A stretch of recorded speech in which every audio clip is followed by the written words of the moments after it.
Hello, I'm Isaac Hayes III, founder and CEO of Fanbase, and I'm here with a very important message.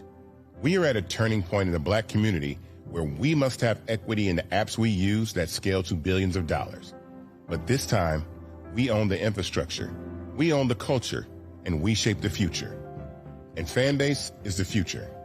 Fanbase combines the free functionality of Instagram, TikTok, and YouTube into an all-in-one platform built for the evolution of social media and monetization. With over 1.4 million users, that's real proof that we are shifting the conversation of tech ownership and equity for creators. So right now, I want you to go to startengine.com/fanbase and invest today. The minimum to invest is $399. That gets you 60 shares of stock in Fanbase at $665 a share. This marks a turning point in Black ownership of social media. If we don't take this opportunity to own social media right now, we will always be customers to our own creations. And that can't go on. So once again, go to startengine.com/fanbase and invest today. We must own the platforms where our voices live, our stories matter, and where our culture drives the world. Thank you. Folks, Black Star Network is here. Hold no punches. I'm real revolutionary right now. Support this man, Black Media. He makes sure that our stories are told.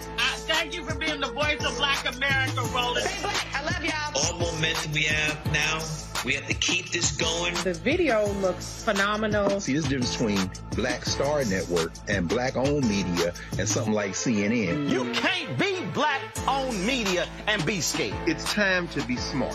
Bring your eyeballs home. You dig?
Today is Thursday, November 20th, 2025, coming up on Roland Martin Unfiltered, streaming live on the Black Star Network. The Labor Department just released the delayed September jobs report, which shows black women's unemployment skyrocketing to the highest since 2021. We'll talk about that with economist Morgan Harper. Also, ProPublica's investigation is exposing multiple women who died after being denied abortions, even with serious health risks. We'll talk to one of the reporters who worked on this story on black maternal health. In tonight's Crockett Chronicles, Congresswoman Jasmine Crockett calls out Donald Trump's administration's using federal power like an autocratic dictator would. No shock there. With the holidays coming fast, in our Black Star Marketplace segment is Christmas in Color, a brand bringing culture, joy, and representation to your holiday decor. Plus, the races. Nick Fuentes. Oh, the right's loving him. Are we shocked? We'll talk about that. Plus, why did a black member of Congress from North Carolina vote for a bill repealing D.C.'s effort to keep disruptive, thuggish cops off the police force? Yeah, I got something to say about that. It's time to bring the funk on Roland Martin Unfiltered on the Black Star Network. Let's go. He's got it. Whatever the biz, he's on it. Whatever it is, he's got the scoop, the fact, the find. And when it breaks, he's right on time and it's rolling. Best believe he's knowing. Putting it down from sports to news to politics. With entertainment just for kicks, he's rolling. It's on go, y'all. It's Roland Martin, yeah. Rolling with Roland now. He's funky, he's fresh, he's real, the best, you know he's Roland Martin now.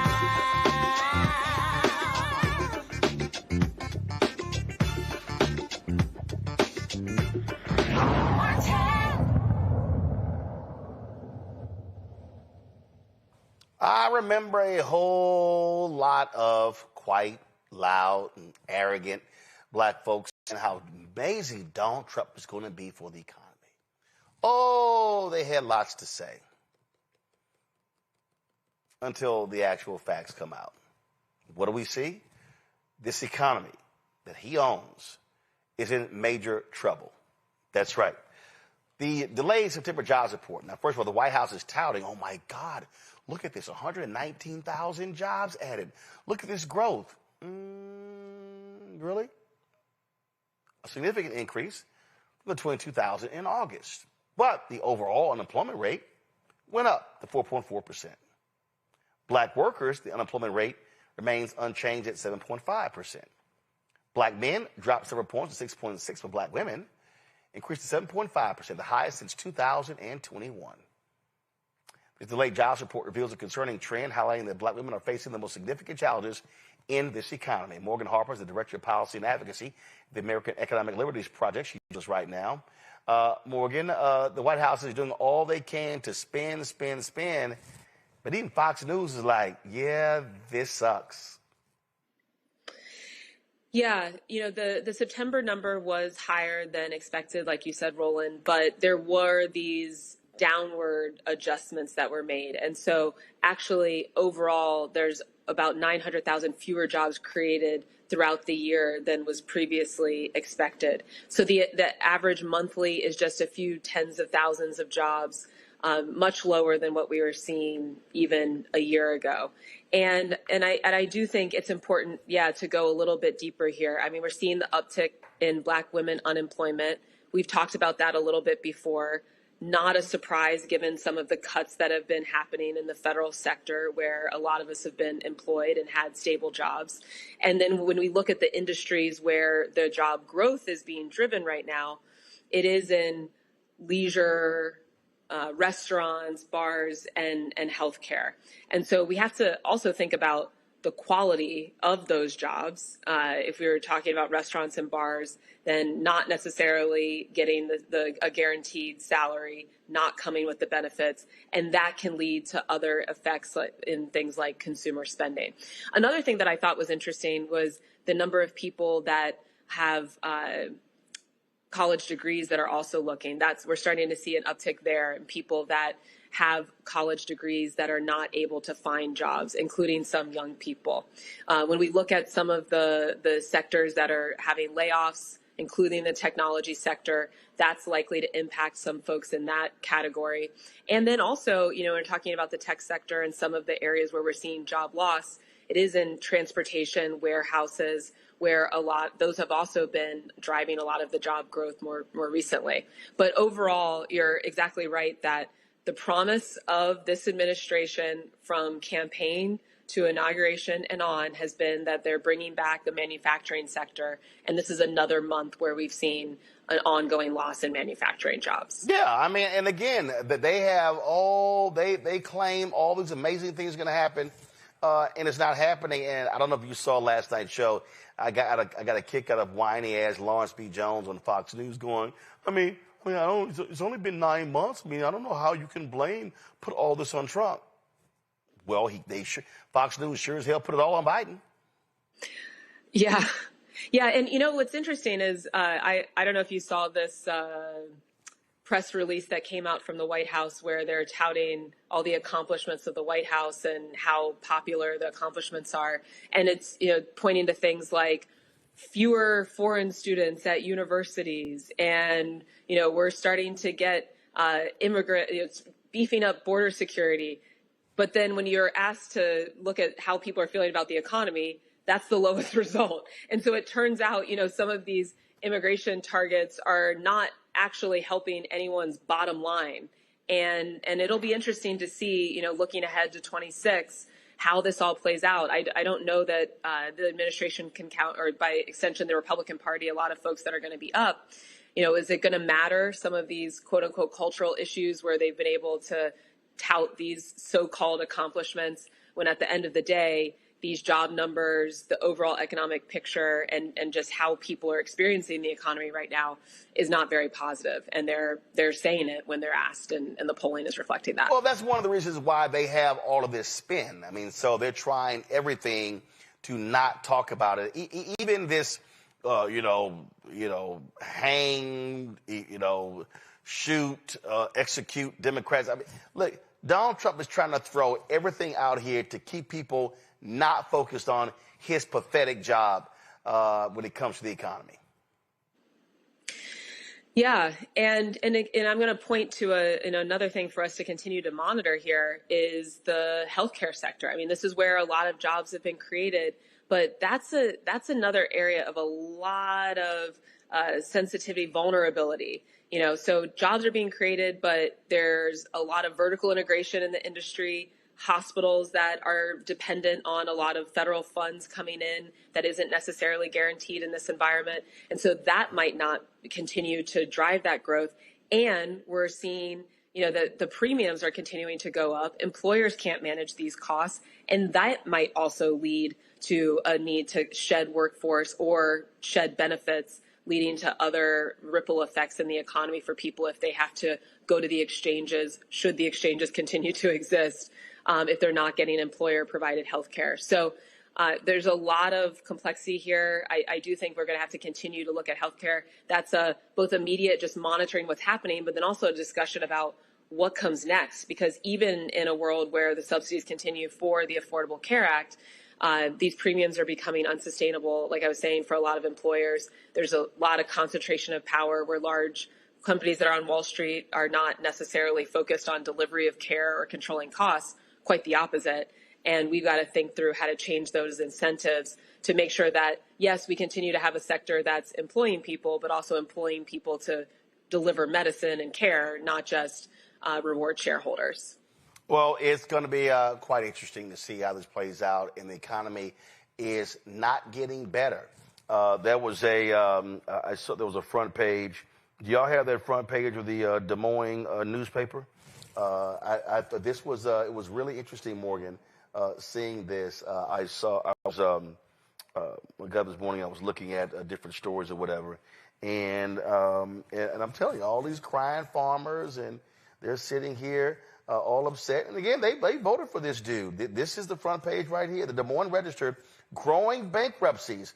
More farmers seek help counseling as crops prices fall, expenses add up. Well, guess what? Y'all voted for this dude.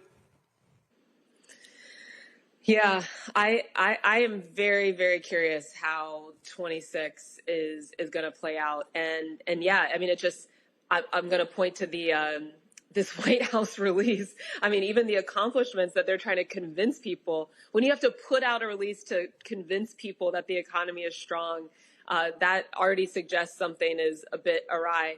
But, you know, they're pointing things like, you're going to get the best tax refund ever in a year. Wait for it, right? I think what we're hearing from a lot of these farmers is that they're in a day-to-day situation. It's not, they don't have a year. And so if people are really feeling these impacts so immediately, I would think that it's going to shift, you know, the electoral outcomes here, but only time will tell, I guess. Well, not only that, so I saw this video here. So now he's unleashing these raids on North Carolina. And this farmer in North Carolina said, this ain't going to turn out well. Check this out, Morgan. I own a farm in North Carolina, and I can tell you for a fact that these raids will not make our state more safe, but they will make it more expensive, and it will be a stain on all of us. In May, when we start harvesting strawberries after the toll of deportation raids and the psychological trauma inflicted on the Latino communities continue to fester, farms like us aren't going to have our usual labor. We've already been told there's going to be a shortage. I spoke with one farmer who's posted locally for jobs harvesting produce for 10 years, and he's never had a local person apply. He doesn't even know what he's going to do next year. The people being rounded up are hardworking individuals, not criminals, and the blunt force tactics are only meant to make people afraid. They're not targeted. They're biased against people who don't look like me. Many of the people affected are working on our farms, building our houses, constructing our roads. They're the hardest working people I know. They're humble and kind with actual family values. I believe a day of reckoning will come, but unfortunately not just for the people perpetuating this awful tragedy, but for us as a country for letting it happen. Have the day you voted for. See, the thing right here, not only that, construction jobs, these farm jobs. And so all these folks, again, they love them some Trump. They can't stand immigrants. They don't want, they trash and undocumented workers. Okay, you're now about to experience the thing you said you wanted. Well, yeah, and you know, if you're looking at like Ohio, for example, where I am, you have a state government that has completely disinvested in education of young people. And so they're not exactly building up some kind of like next generation workforce that is prepared to take on leadership in any of these sectors or be able to be employed in them. And then you're eliminating what has been filling these jobs. And look, I mean, I think we all agree we want Americans to be successful. We want Americans to be able to get good paying jobs, but y'all can't have it both ways. You know, it's like you're cutting what is the current labor force and you are not investing in people who actually live here, which you claim to be caring about. And that is just not going to add up. And so, it's a pretty depressing situation. I mean, there's no way to sugarcoat this. But I do think it's important for us, and I think I say it almost every time I come on, to just continue to try to get the facts out about what is happening on the ground. I mean, we had there's a small town here northeast of Columbus where, you know, the only restaurant in the town, more or less, was shut down, this taco shop, because of the raids. And that was the restaurant. That was employing people. That was where people were going for, you know, when they're trying to just like hang out for a little bit. They were also sponsoring sports teams and different community activities. And so at every level, this is all backwards. And I do hope that people will kind of make these connections quickly as we look ahead to next year. All right, Morgan, Harper, always a pleasure. We appreciate it. Thanks a lot. Good to see you. Going to a quick break. We'll come back with my panel right here, Roland Martin Unfiltered on the Black Star Network. Said the quiet part out loud. Black votes are a threat, so they erased them. After the Supreme Court gutted the Voting Rights Act in 2013, Republican legislatures moved fast. New voter ID laws, polling place shutdowns, purges of black voters from the rolls. Trump's Justice Department didn't stop it, they joined in. In 2018, his DOJ backed Ohio's voter purge system, a scheme that disproportionately erased black voters. Their goal, erase black votes and political power. Yeah, that happened. These are the kinds of stories that we cover every day on Roland Martin Unfiltered. Subscribe on YouTube and download the Black Star Network app. Support fact-based independent journalism that centers African Americans and the issues that matter to our community.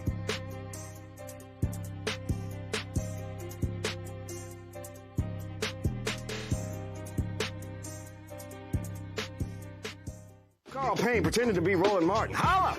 You ain't got to wear black and gold every damn place, okay? Ooh, I'm an alpha, yay! All right, you're 58 years old. It's over. And you are now watching Roland Martin Unfiltered. Uncut, unplugged, and undamn believable.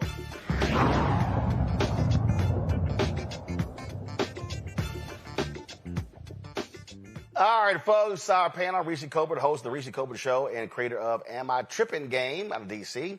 Of course, she's on Sirius XM Radio. We have Dr. Greg. We're joined a little bit later by Dr. Greg Carr, Department of Afro-American Studies at Howard University. Joy Chaney, founder of Joy Strategies out of D.C. All right, let's get right into it. I have been cracking up laughing. I really have about the jobs report. And every time it comes out, because it was always hilarious to me, Reese, for 4 years, how Fox News was just apoplectic. And they just could not understand how great the economy was every single month of Biden-Harris. It was like every single month. They was like, oh, damn, another good jobs report. And it was just driving them crazy. Yeah. And now it's killing them, and they're trying to find some glimmer of hope when it comes to Donald Trump. Listen to this. I thought this was pretty funny.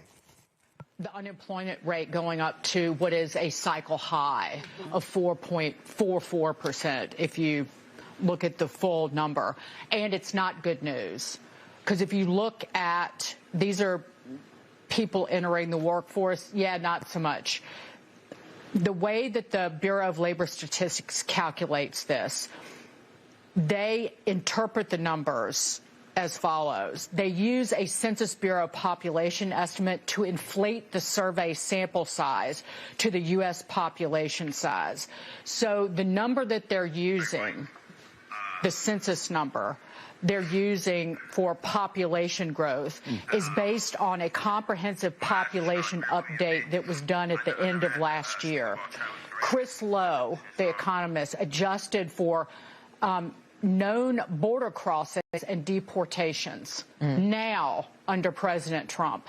The actual numbers likely showed that half that number that was used in this calculation is reflected half that much labor force growth. So cut that labor force growth number in half. That is near zero employment growth in the household survey used to calculate the unemployment rate. So the unemployment rate an unemployment rate that is still 4.44%. That is the ratio in the sample. So it's like, if you adjust the calculation, it's not because of good news. And we all saw what happened in Irving. It's just not good news, Reese. I'm shocked that Fox News is admitting that the Trump administration is cooking the books. This is a big reason why Donald Trump fired the statistician that is not typically a partisan position, so that he can get numbers in there that are more favorable to the story that he wants to tell. But it's important to note that these numbers are from September. We are days away from December, so we're not getting October numbers anytime soon. And I can only imagine what kind of carnage was done to the labor force because of the government shutdown, because of people having to pull back on spending and a number of things. There have been reports that seasonal hiring related to retail are much lower than they had been in prior years, even though there have been some strong numbers out from Walmart, and NVIDIA had a good earnings report. But there are a lot of warning signs in this economy. And the reality is this: all Donald Trump's funky ass had to do when he got in office was do nothing. The Biden-Harris economy was still chugging along. Yeah, it slowed down a little bit, but there was still job growth. All of the job losses that we're seeing, all of this massive disruption to the economy is because of Donald Trump's policies. It is because of his erratic tariff policies. It's because businesses had no idea what to expect from one day to the next, and so they stopped hiring, which is reflected in the stagnant job hiring numbers. People stay put in their jobs, even if their jobs suck and they don't want to do that. People are having a hard time who are long-term unemployed, and prices are up. Inflation is up. So all of these errors that we're finding in the economy are unforced errors, and they are deliberate policy from this administration. And so Donald Trump can say whatever the hell he wants to say about this new word, affordability, or groceries is a new word, or whatever the word he's discovering because he's an out-of-touch billionaire. But you can't gaslight the American people on what they feel. And that's why even though Dems and all their flaws and their poor perception from the general public are kicking Republicans' ass on the generic ballot in 2026. Well, see, Joy, here's the thing that I think that people have to understand. It's very simple. Those who are in charge will get the blame or the credit. Simple as that. That's you're going to get blame or credit. Democrats, and what's interesting is that the White House is trying to do the exact same thing the Biden White House did, telling people it's not as bad as they think it is. People are like, no, it is. And this is the thing that I have long said, and I said this when Biden and Harris were there, that all of these people who are out here, they were expecting this snapback economy. They were like, it was as if COVID never existed.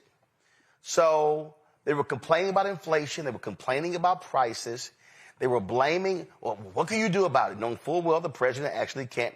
Well, there were moves made by Biden that actually were smart when it came to gas, strategic oil reserve, all those different things, but got no credit for it. But here you have Mr. Oh, I can save the world. On day one, everything is going to change. Everything will be fixed. Day one. And these idiots actually believed him. They said, oh, day one, he's going to end the Ukraine-Russian war. Day one, he's going to end Israel and Hamas fighting in Gaza. Oh, day one, he's going to lower everything. And so they fell for it. Now, all of a sudden, they realize, damn, these tariffs are kicking our ass. So all of these people, and that's why I'm just sitting back, I got thoughts and prayers. All of these farmers who are complaining, don't look at us. Y'all voted for his ass. These folks in North Carolina, they are about to learn what's going to happen when all these places are getting raided. It was a country club that went off because ICE came onto their property trying to snatch folks and hadn't talked to anybody. And so all this stuff is going on. Then you got people like that fool out of Ohio, Jim Jordan, who posted this here. Doesn't it seem like Democrats would rather see President Trump fail than America succeed? I swear, Joy, for 4 years, that's all I heard Republicans want. They wanted the economy to crater. They kept predicting a recession for 4 years, every single week for 4 years, and it never happened. That's right. And we actually know that when Mitch McConnell was leader of the Senate and Donald Trump was coming in, he not only was betting on President Obama failing, he was waiting for it and trying to orchestrate it because they thought that was in their political interest. So, of course, Jim Jordan is telling on himself. No, I'm sorry. So you meant, okay, no, that was when Obama was elected president in 2009. Yeah, that's what I mean. Yeah, not Trump. Not Trump. Not Trump. I'm saying Obama. When he was elected, the Republicans were very open. So Jim, what he's doing is reflecting what is the Republican strategy. When Democrats are in office, we always are pulling for the American people. In this case, Reese is right. If Donald Trump failed, we probably would succeed. We had a stronger economy when he came in office than we have today. And I think we talk about the results of this economic downturn, but we don't talk about why. Roland does, which is great, but we got to dig deeper into it. It is because of the tariffs. It is because of the instability he has created in the market. It is because of his attack on things that are actually good for bottom lines that including everyone in the economy. It is his immigration raids, which has created destabilization in the housing market, in other markets around the country, in the farming market, etc. It is his deals with other countries, going back to the tariffs, that have actually hurt American farmers. All of those things are hurting American people at a time, to be clear, where costs are going up. In due part to tariffs, in due part to destabilization in the in the healthcare market. right? Jobs are being lost. So fewer jobs at a time where there's higher costs. This is Donald Trump. And instability. Instability is not good for business. It means that they can't plan for the future. And Reese is right. We're talking about hearing what happened in September. There's a lag. The government shutdown is going to have a significant impact on the economy in October and November. So we can anticipate that there will be economic downturn during those months. But it won't simply be because of the shutdown. Well, I love this, Reese. Well, Trump has lowered, Thanksgiving dinner by about 30 cents. I mean, they are trying everything in the world. So, I mean, here's my whole deal. Hey, suck it up. Y'all said this man was brilliant on the economy. Oh, he was polling way higher than Vice President Kamala Harris on the economy. Okay, let's see your magic. Nah, it was a con. The con man conned the fools again. He didn't con black women. He didn't con black men. He conned everybody else. Right. Well, I remember one of the examples that they used to try to say that, Thanksgiving dinner is cheaper was a Walmart basket, where the Walmart basket had fewer items this year than it did in the last year's basket. And so if you try to manipulate, which is what this administration always does, they try to manipulate the data, they just make numbers up, then maybe you could kind of figure out a way to make Thanksgiving cheaper. But the reality is that prices are up. It is high as shit to get groceries, okay? So maybe it's going to be cheaper because you're going to have less sides, or we're going to have a little bit less turkey or less ham, whatever situation may be. People making substitutes might make it cheaper, but you cannot convince people what people spend. People know what their budgets are. People know how much money they have left over after they go to the grocery store, after they go to McDonald's, or what's the little in between Olive Garden where the rich folks and the poor folks can all have a little nice meal out. So it's not going to work trying to tell people that things don't cost as much when people know damn well what it costs. And so, I think it's desperate, and it just shows that they're unserious about really tackling the issues that we need them to tackle. And it doesn't help, Reese, when your dumbass tariffs and with no strategy, no plan, nothing. It's just completely haphazard. That has played a crucial role also in all of this uncertainty. And he's just kind of like, well, let's see. Whoever gives me a gold-plated, so whatever, I'll lower your tariffs. I mean, it's been a joke. And the Republicans are just sitting here going, okay, go right ahead, Donald. Go ahead. Do whatever you want. Yeah, can I just real quick say on that, go ahead. The thing about it is with tariffs is that they have tariffed every single country practically in this world. So when you're talking about raw goods that we import, when you talk about even things such as aluminum, every part of the products that we pay for in grocery stores have some sort of imported piece in it. And the price of all those things has gone up. And so what we've seen people like Procter & Gamble and other companies say, sure, we may not raise the price, but we will change the formulations on things, or we'll change how much quantity you get within the same packaging, or we'll change the packaging that you're getting for the same price. And so, yes, they have, through these tariffs, not only raised the price of every component of the supply chain, but they've also weakened the economies of scales that we get, because we don't have as wide a market for our businesses to sell to. And so, whereas they would normally be able to save because they are, producing much more that they get to export, a lot of these export markets have been closed off. So every single step of the economic chain, every step of the supply chain, whether we're importing or exporting, has been adversely impacted by this administration. And as Joy said, that instability is a big reason why we're seeing even more chaos. Because if you know that, well, today the tariff is 50%, but maybe somebody would scratch Donald Trump's back, throw him a cheeseburger, and it'll be 35% next week, then people are going to wait it out. They're going to wait out what they do in terms of capital expenditures. They're going to wait out what they do in terms of inventory. They're going to wait out what they do in terms of hiring and firing. And so that stagnation is really showing up in all of the numbers that we're seeing, and it's costing Americans a lot more at the grocery store. And plus, we know all he's doing is lying his ass off, Joy. Saudi Arabia, they're going to invest $1 trillion to the American economy. The entire gross domestic product of Saudi Arabia is $1.1 trillion. Exactly. Dude, stop it. I mean, so he's lied about the Japanese. He's lied about, I mean, he just lies. And, massive investment. Yeah, we cut a deal where they're going to give us billions and I get to decide how it's going to be spent in the United States. And then the country's like, no, we didn't. They ain't what we talked about. I mean, I keep telling everybody, he lies about lies. He lies about lies, and then when he can't lie anymore, he just cuts off the data. He says, no more. We're not even going to report anymore. I have Republicans who are also saying, I don't know that we're ever going to get data. And look, everyone out here has common sense. If that data was good, he wouldn't be making it up. He would be out there flying it high. He is not, because it's bad data. And he understands that, and the best thing to do is to not report it in his case. And with respect to any investments that are coming from other countries, we can be assured that they are investments that will go to the top percenters in the American economy, that the American people will never see it. To be clear, what economists are saying right now is we have all the indications that we've had the greatest job loss since the Great Depression, that's what could be on the other side in the new year and in coming years under Donald Trump for us.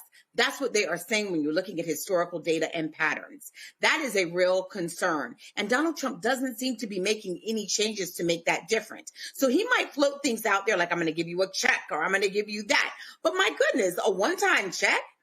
What does that mean for your long-term generational wealth? Nothing. Well, first of all, he can't. Everyone understands that, and that's never going to happen because it's illegal. He also, so those things.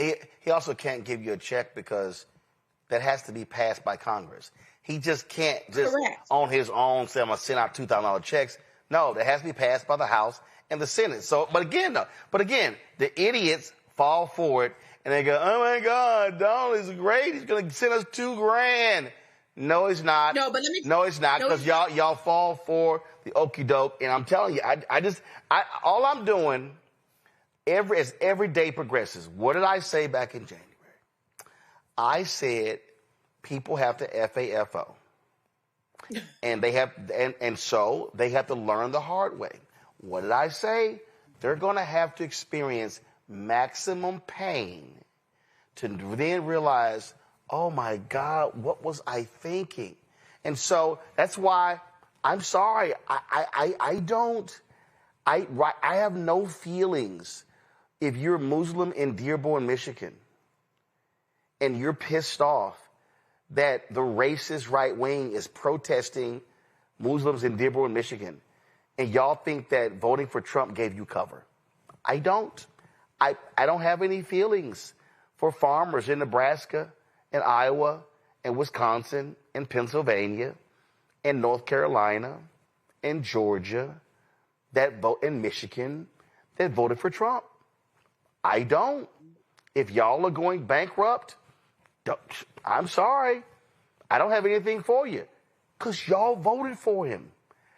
If you're Latino and you're Cuban and you're Venezuelan and I'm sorry, y'all about to get deported and he's sitting here removing your legal status, sorry. Bottom line is your fellow countrymen and women who were voters, they voted for this.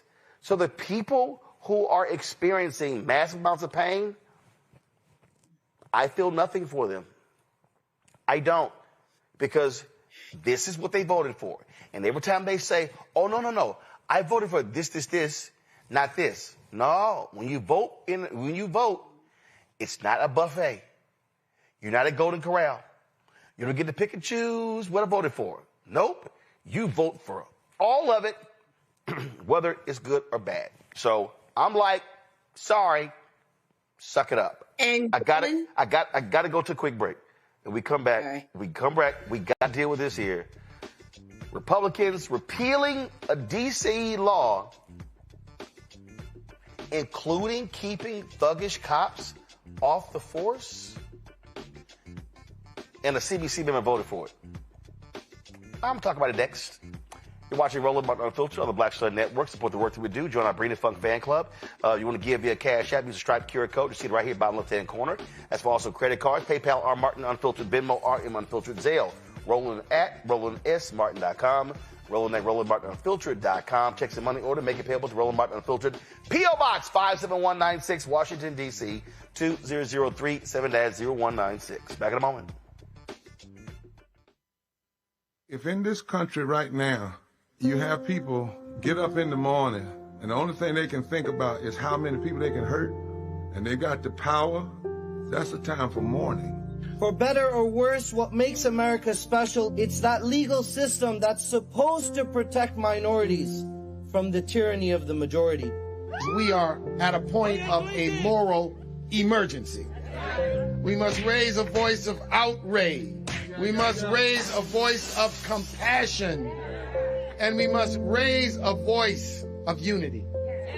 We are not in a crisis of party versus party. We are in a crisis of civilization, a human rights crisis, and a crisis of democracy itself. And guess what? You've been chosen to make sure that those that would destroy, those that would hate, don't have the final say, and they don't ultimately win. Hello, I'm Paula J. Parker. Truly proud of the Proud Family, louder and prouder on Disney+. And you're watching Roland Martin Unfiltered.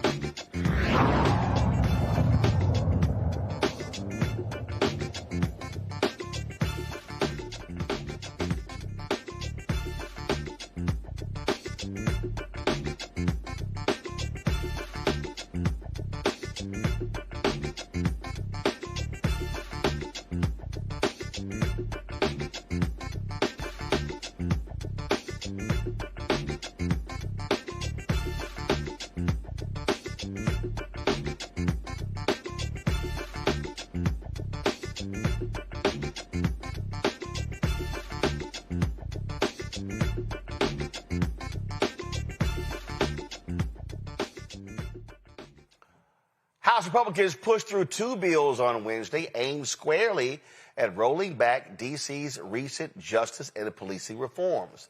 The first, called the District of Columbia Cash Bail Reform Act, sponsored by Representative Elise Stefanik, would scrap D.C.'s no cash bail system. Instead, it brings back cash bail, meaning your freedom depends on whether you can afford to pay it. It also aligns with Donald Trump's August executive order to end cashless bail nationwide.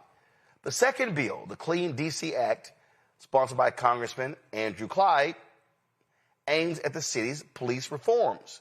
Things like limits on chokeholds, stricter body cam rules, and new accountability standards. Republicans say those changes helped fuel last year's spike in crime. No proof, of course, to back it up. 20 Democrats voted for the Clean D.C. Act.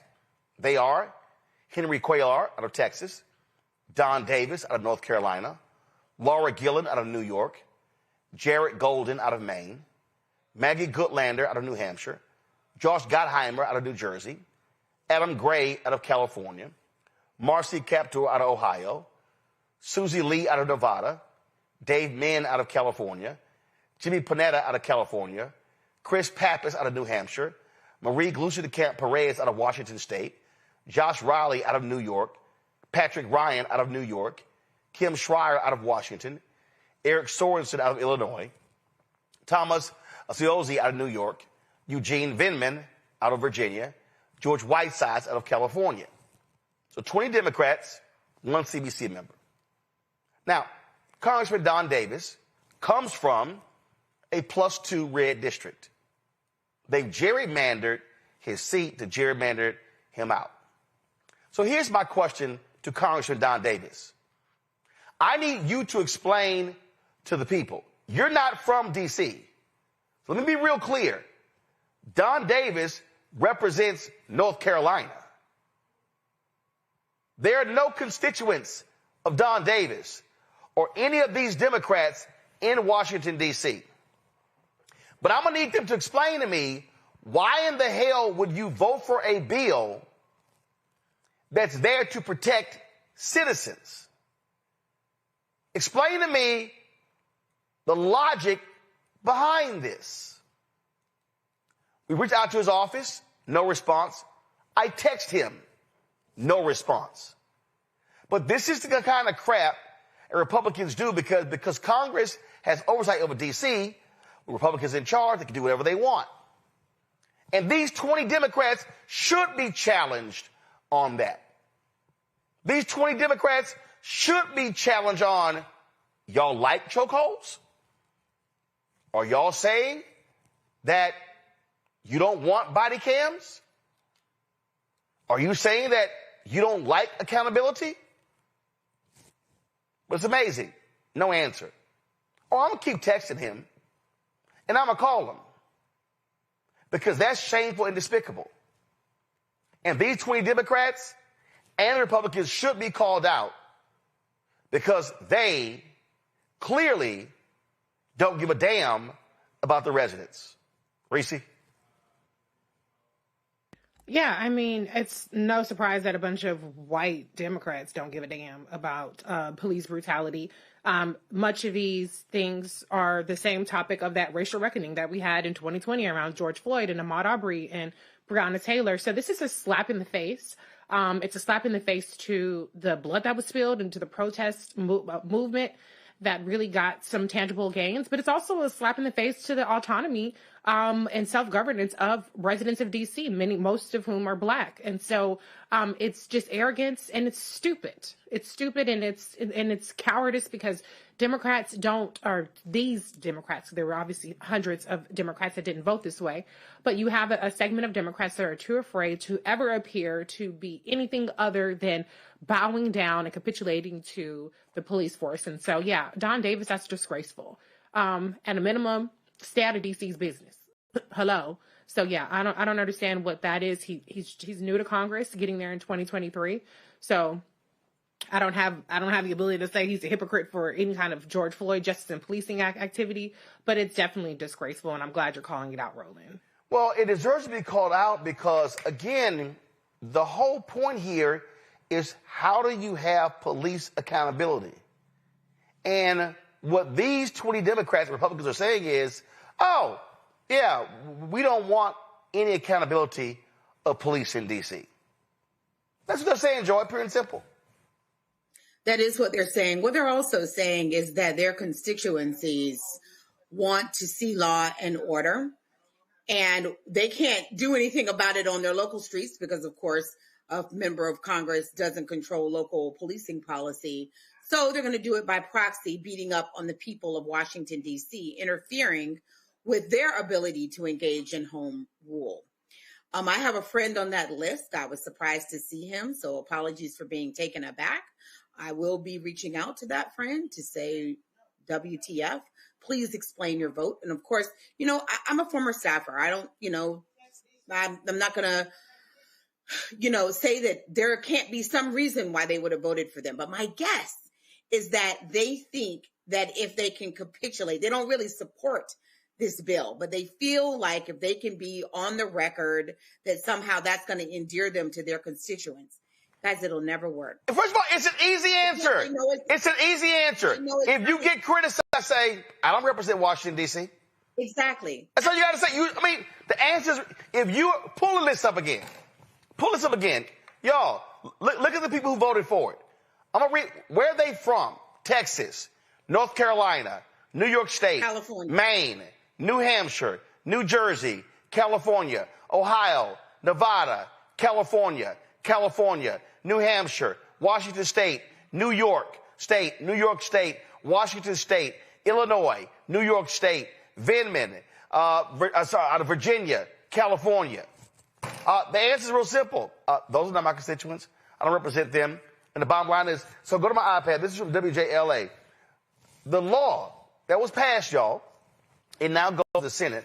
It bans the law that was passed by D.C., banned the use of chokeholds, amended access requirements for body-worn camera footage, added additional guidelines to the use of force review board, prohibited officers from reviewing body-worn camera recordings to assist in initial report writing, and prohibits negotiating discipline in its collective bargaining rules. These 20 Democrats, including Joy's friend and CDC member Don Davis, they voted to repeal that law. So what they're saying is they don't like any of these things for Washington, D.C. That's right. And I mean, and can I add too that hold on. Joy finished, then Reese, go. Oh, okay. Yeah, I mean, the other thing I think that's important to note is it's not authentic. My guess is that none of these Democrats necessarily support this bill because, one, they don't know anything about DC. It really doesn't have anything to do with them. And so what their constituents have been signaled is that these are weak Democrats. They are 2 week. What won 2 weeks ago or 3 weeks ago now is authentic Democrats. They were all different, but they were all authentically themselves, and they stood up for what they believed in. This is old Democratic politics where we do things that are contrived and that people know we don't believe in because we think it's going to benefit us with people who don't even like us. In the case of Don Davis, they're getting rid of him. Yeah. So why would he support them? How would that even benefit him? It is stupid. The chairman of the D.C. Police Union, Reese, said, H.R. 55107 is the clean break we need to restore common sense policing and reduce crime in the district. Passing H.R. 5107 isn't about politics. It's about giving our officers the tools, protections, and respect they need to protect the public. Our city cannot afford another day of this failed experiment. He earlier said that, that's why experienced officers were retiring. No, they were retiring because they can't stand more accountability, Reese. Right. That's what it is. But let me add that Jared Golden, who's one of the representatives who voted for this, he's retiring from elected office. And so I believe that some of this is about the fact that these white Democrats, let's be honest, believe in the idea that cops should have much more authority to abuse Black people. That's what it boils down to. Jared Golden is in Maine. Okay. The other one, Gustin Camp or Marie, whatever, she always sticking her nose in somebody who ain't Black business all the way over there in Washington. A lot of these Democrats do actually agree with the language of this and agree with giving cops the authority to do whatever the hell they want to do, knowing that the victims of police brutality, knowing that the victims of police corruption are not very likely to be people that look like them and their constituents. Absolutely. All right, folks. Let's go to Florida. South Florida Congresswoman Sheila Sherfilis McCormick is speaking out after she was indicted for stealing $5 million in federal disaster relief funds and laundering the money to finance her 2021 congressional campaign. The Justice Department alleges Sherfilis McCormick and her brother funneled an overpayment from a FEMA COVID-19 vaccination contract through multiple accounts to hide its source. A significant portion was then funneled into her campaign through straw donor schemes. Sherfilis McCormick called the charges baseless. Everyday people who... Well, it's an unjust indictment, and it seems like these intimidation tactics have been pervasive. We spent all week seeing different members getting censured, all in hopes of intimidating and kind of distracting from the Epstein files. And I look forward to my day in court so I can prove myself and actually state the truth. But if this is what Congress is becoming, where they're always trying to intimidate you, scare tactics, especially attacking minorities, Black and brown people, then we're going to have to keep fighting for the district. And everybody has been giving me so much support, and we're going to keep fighting until the district gets what it needs, which is fair prices, housing, and fair representation of Congress. So thank you so much. What's your response to the calls from some of your colleagues to step down or resign? They didn't elect me. It was my district, and so we'll keep fighting for the people and keep working like we're doing now until they get what they need. So we're here for the people. So the only people who elected me should make that decision. Thank you so much. Republican Representative Greg Stoops said he plans to file a motion to censure her. Democratic leader Hakeem Jeffries released this statement saying Sheila Sherfilis McCormick has proudly represented the people of Palm Beach and Broward County since 2022. Consistent with the United States Constitution, she's entitled to her day in court and the presumption of innocence. Pursuant to the rules of the House Democratic Caucus, Congresswoman Sherfilis McCormick will take leave from her position as ranking member on the Foreign Affairs Committee's subcommittee on the Middle East and North Africa while this matter is ongoing. Reese, thoughts? This don't look good. But you know, the presumption of innocent until proven guilty, child. And I'm not going to defend any of this. I will say that I don't trust the Trump DOJ. I will say that they have clearly targeted and weaponized the DOJ in terms of their prosecution. But this is very specific and, financial crimes. So Hopefully homegirl is innocent. They would just put it like that. Because this, nobody is getting a free pass and nobody's getting a blind eye under Donald Trump. So cross your T's and dot your I's, okay? This actually, Joy, has been under investigation for some time.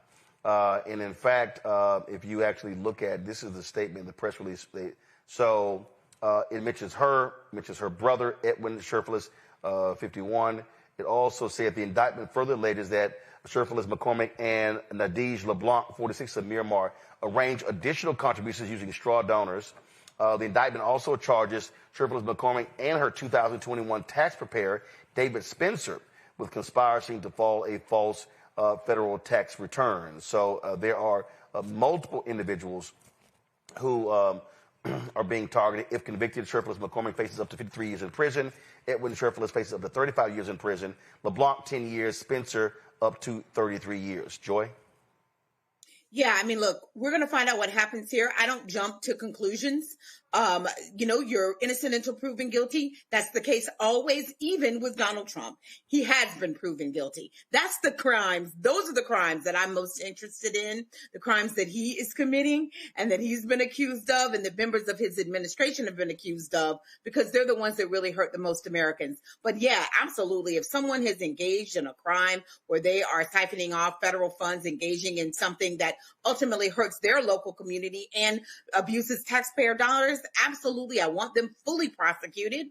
And I want them to also have the ability to fully adjudicate and defend themselves in court. That's what's going to happen. Hakeem Jeffries is saying it right. Let's follow the House rules and let's go forward. I wish for her that she gets real serious. She seems to be serious. Don't make it about politics. Make it about defending yourself and do what you need to do in order to continue to represent your constituents during this time. I don't believe that anyone should necessarily resign. I think that you ought to continue to fight as you defend charges, and we ought to give her the room to do that. This is the NPR story. It says in December 2024, a Florida state agency sued a company owned by Sherfless McCormick's family, saying it overcharged the state by nearly $5.8 million for work done during the pandemic and wouldn't give the money back. The Florida Division of Emergency Management said it made a series of overpayments to Trinity Healthcare Services after hiring it in 2021 to register people for COVID-19 vaccinations. The agency says it discovered the problem after a single $5 million overpayment drew attention. Sherfless McCormick was the CEO of Trinity at the time. The Office of Congressional Ethics said in a January report that Sherfless McCormick's income in 2021 was more than $6 million higher than in 2020, driven by nearly $5.75 million in consulting and profit-sharing fees received from Trinity Healthcare Services. In July, the House Ethics Committee unanimously voted to reauthorize an investigative subcommittee to examine allegations involving Sherfless McCormick. So we will tell you what happens next with this story. All right, y'all, we come back. ProPublica has a great story talking about women who have lost their lives because of these strict abortion laws, and also how black women are being adversely impacted as well. We'll talk about that. Talk about Nick Fuentes. It's a lot of stuff I want to get to and deal with. And so y'all know we are absolutely always ready to bring the funk right here on Roland Martin Unfiltered on the Black Star Network. Don't forget, support the work that we do. Also, we're going to hear from Ryan Coogler today. Chadwick Boseman got a star on the Hollywood Walk of Fame. Folks, if you want to support the work that we do, join our Bring the Funk fan club. If you want to give via Cash App, use the Stripe QR code. You see it right here, bottom left-hand corner. That can also be used for credit cards. PayPal is R Martin Unfiltered. Venmo is RM Unfiltered. Zelle, Roland at RolandSMartin.com. Roland at RolandMartinUnfiltered.com. Checks and money order. Make it payable to Roland Martin Unfiltered. P.O. Box 57196, Washington, D.C. 20037-0196. Back in a moment. Next on the Black Table with me, Greg Carr. Our legal roundtable is back in session as we look at yet another potential landmark case being considered by the United States Supreme Court. This one is called 303 Creative versus Alennis, and may be the most important and far-reaching First Amendment, that is freedom of speech, case of our time. It could, depending on how the court rules, open the door for a return of Jim Crow segregation laws. It's true. If you say we can discriminate against one, you're saying we can discriminate against all. That's on the next Black Table. Don't miss it. Right here on the Black Star Network. Hi, I am Tommy Davidson. I play Oscar on Proud Family, Louder and Prouder. I don't play Sammy, but I could. Or I don't play Obama, but I could. I don't do Stallone, but I could do all that. And I am here with Roland Martin on Unfiltered.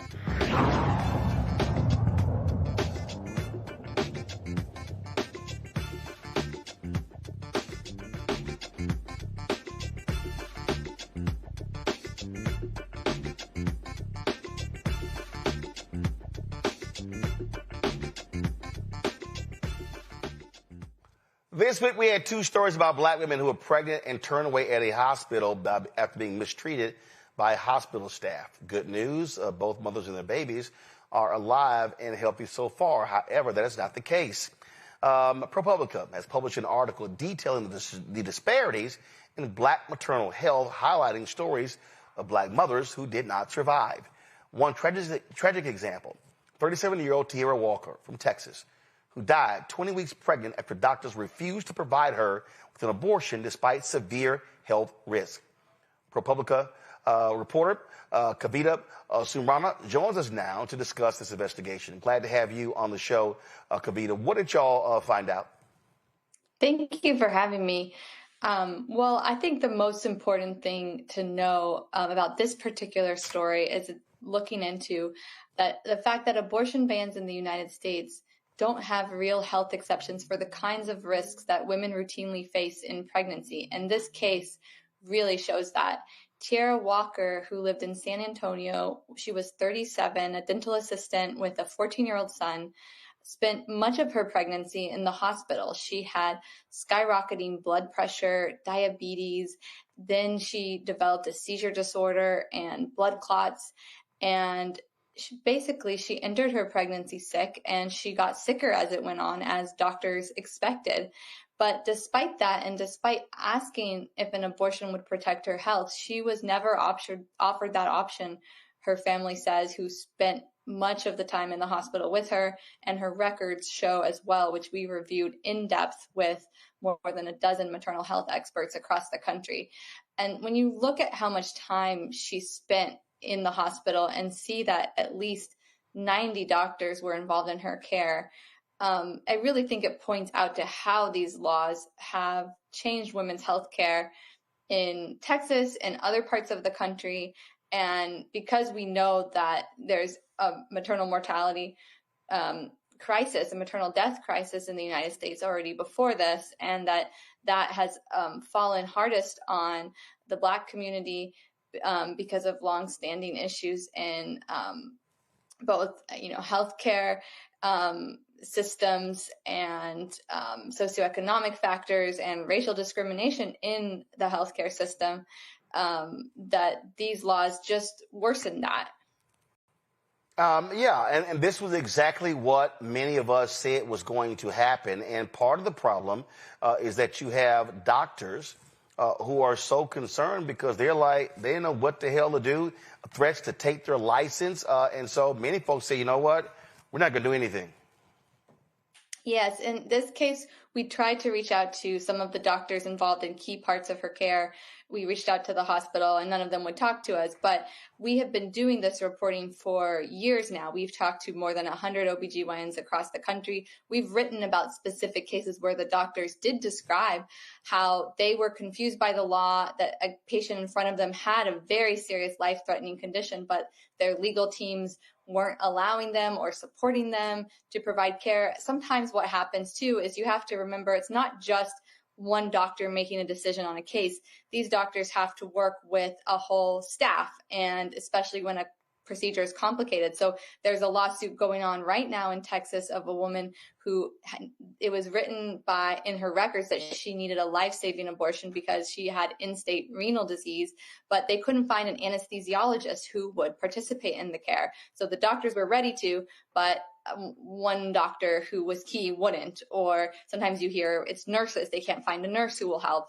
So, these laws, even when there's misinformation about them, really get in the way of care and even talking about counts, because that's what stands out in this case with Tiara, is that no one was even talking to her about it. She was trying, her family who was with her says she was trying to ask and advocate for herself and ask, would it be safer for me to end this pregnancy so I can be here for my son?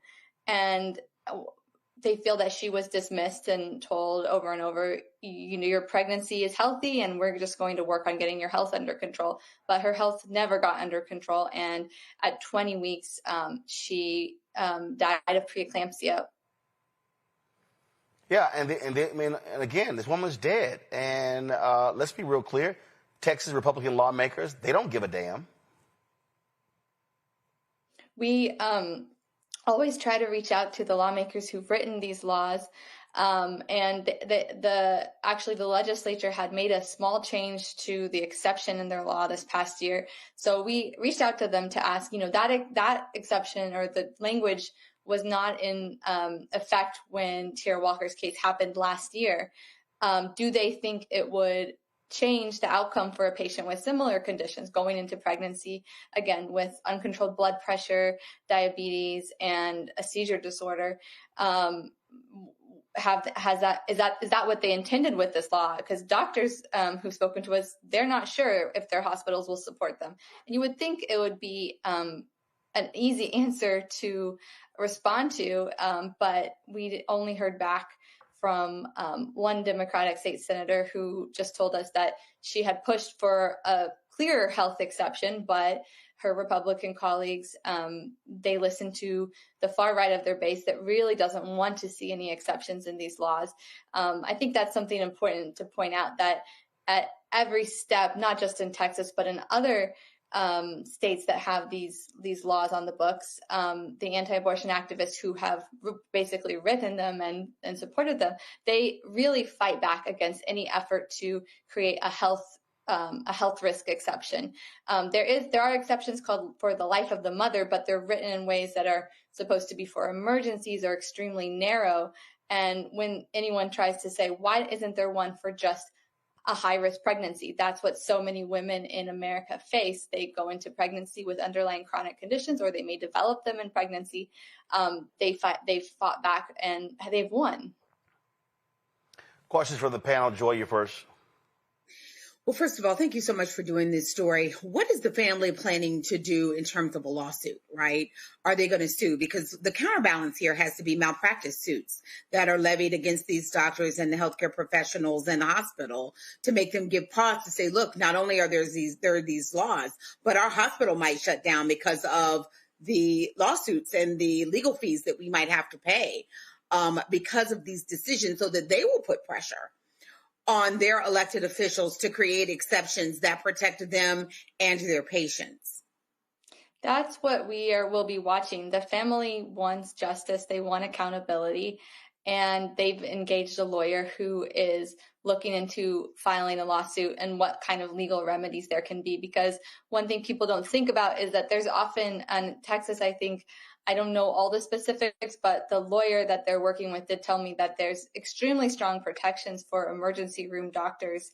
It's a very high bar. So sometimes even when something, a wrongdoing has clearly happened, it can be very hard to sue. But they're going to try, and they're also, there's other remedies. I think if the state legislature cared, they could, a legislator could file a complaint with the Texas Medical Board to have them look into this case and get more clarity. So that's something we'll be watching. I do know that there's a number of malpractice cases that are starting to be filed in Texas, and it will raise the question of, have these hospitals been too afraid of their felony charge that is a theoretical charge from the state, and not worried enough about their patients and the malpractice that they could become liable for. That's right.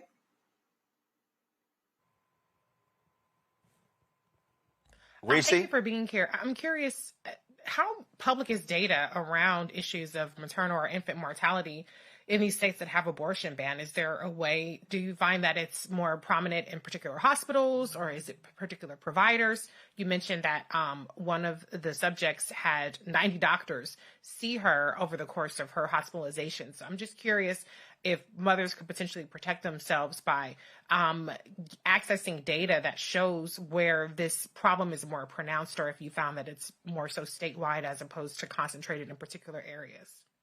I'm glad you asked that question, because that's one of the reasons we started doing this work at ProPublica, and you can read a lot more of it at our website, ProPublica.org, because we learned that yes, while states do have maternal mortality review committees, they're years behind often in their reports, and they often don't report in a kind of granular detail that could be helpful for people in making decisions about their care, like you say.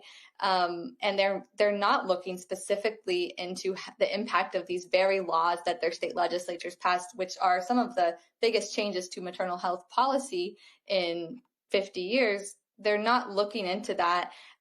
In fact, in Texas, they specifically by statute are barred from reviewing any case that involves an abortion procedure. And that can even be for a miscarriage that just used a procedure that they associate with abortion. They're just not going to even look at that case, which is really leaves out an important part of the picture. So that's why we have started to do this kind of painstaking work where we try to go and get the death records, autopsy records. In some states like Texas, that's going county by county to request records, and it's only a sliver of them. It's not the full data. And then we reach out to families and we try to ask if we can look at the case more closely, get hospital records with their help, and then review them with experts. And so even some families just don't want to look into that. So we only are seeing a small slice of these cases. But I think one of the cases that currently has a malpractice case that I referenced earlier, where an anesthesiologist wouldn't participate in her care, this woman ended up getting an advocacy organization called If, When, How to call the hospital on her behalf and threaten legal action. And that's how she ultimately got this life-saving abortion, according to the complaint in her lawsuit. So yes, we do have a guide on our website at ProPublica.org that's about some of the questions that patients who live in these states can ask their medical providers and what they can try to do to know if a hospital provides, or a provider would provide a DNC, for example, or a DNE, and what their policies are. But it puts so much on the patient to have to try to coordinate their own care that is a really unfair outcome of this law. And I think the most chilling thing I've heard from some doctors when I've tried to ask them, what advice would you give a patient if they're pregnant and they're not sure if the hospital will provide them care if they end up having complications in pregnancy, and what can they do? What can they say? They've told me, it's very, bluntly, that they would tell them to go to a different state, which is just not an answer for a lot of people. Tiara Walker was in the hospital for most of her pregnancy. So the idea of even, beyond financially, but just her medical condition to go and continue her pregnancy in another state or end her pregnancy in another state was really out of reach. All right, then. Folks, this is the story right here. Ticking time bomb. A pregnant mother kept getting sicker. She died after she couldn't get an abortion in Texas. Kavita, Serena, Lizzie Presser, the reporters on that. And so we appreciate it. Thank you so very much. Great story, and thanks for the coverage. Thank you so much for having me. And like I said, we have a lot of resources and more reporting on this important topic and data at ProPublica. All right. We appreciate it. Thanks a lot. All right, folks, going to a break. We come back. Crockett Chronicles, right here on Roland Martin Unfiltered on the Black Star Network. This week on A Balanced Life with Dr. Jackie, are you looking for clarity on your believer's journey? Are you finding it difficult to really find your lane and stay in your place? Do you think that you have what it takes to build a sense of community even in these difficult times, knowing that God has got your back? Well, this week on A Balanced Life with Dr. Jackie, we're talking about just those things. I have the courage to walk through this tough season, because they're going to come. You meet the friends that have a belief system like yours. A Believer's Journey this week on A Balanced Life with Dr. Jackie on Black Star Network.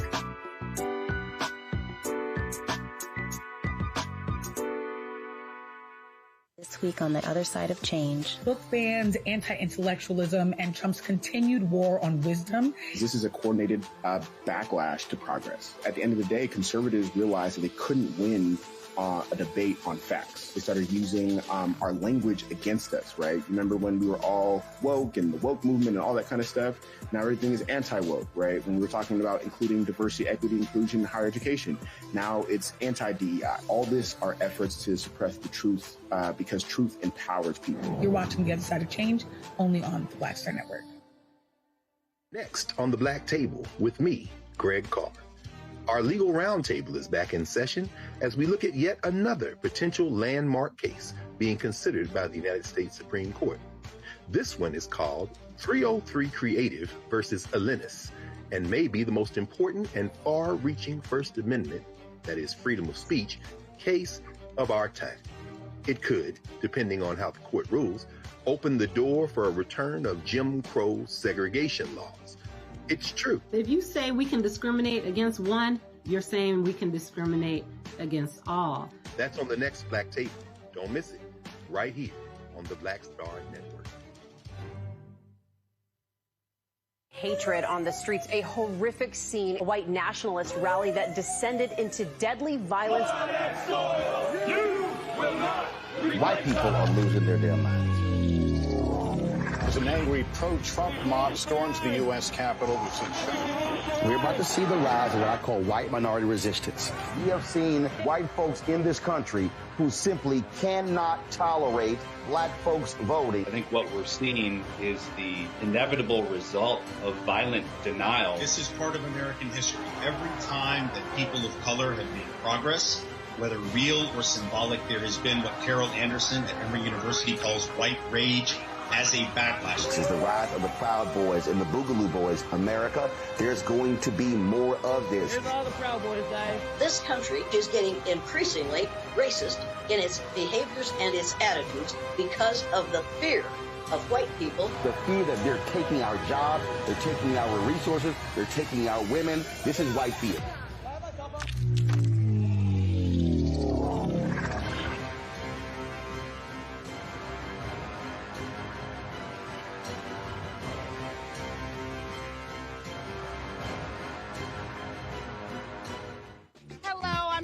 Mitchell, a news anchor at Fox 5 DC. Hey, what's up? It's Tammy Roman, and you are watching Roland Martin Unfiltered.